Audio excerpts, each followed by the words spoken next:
Donc, le scénario le plus naturel, c'est ce qu'on appelle l'exit industriel. Une boîte vient racheter la vôtre, un grand groupe vient racheter la vôtre, ça s'appelle une fusion-acquisition, et tout le monde ressort, donc et les fondateurs et les investisseurs. Le deuxième scénario, c'est effectivement une equity story qui permet à un moment donné aux premiers investisseurs de pouvoir ressortir parce que les nouveaux investisseurs vont vouloir, selon le terme consacré, apurer la cap table et vont donc racheter et faire sortir les premiers investisseurs. C'est notamment là-dessus qu'ont compté beaucoup de BA qui ont investi très early stage ces dernières années, qui ont investi dans des boîtes avec equity story en espérant pouvoir ressortir. Mais leur argent est scotché dans ces boîtes parce qu'il n'y a pas d'exit.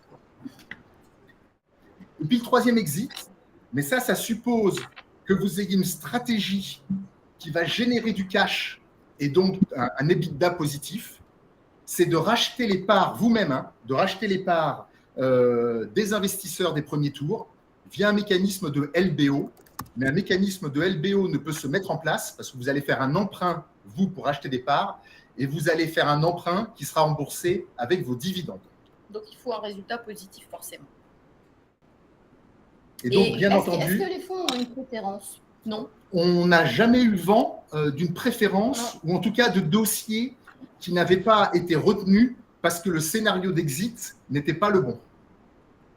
Et merci d'avoir poussé ce thème de l'exit parce que, y compris quand vous êtes en seed, il faut que vous ayez dans votre deck une slide consacrée à l'exit. C'est-à-dire que, et ce n'est pas forcément facile, parce que vous êtes plutôt en plein boom de développement avec l'envie d'engager une trajectoire d'hypercroissance, mais il faut déjà, pour montrer votre mindset de start-upper, avoir en tête que finalement, à un moment, il faut penser à l'exit et poser des scénarios entendables, mais voilà, qui seront ce qu'ils sont. On ne peut pas savoir ce qui va se passer à 5 ou 7 ans. Mais c'est bien de montrer aux investisseurs que vous pensez à ce sujet-là.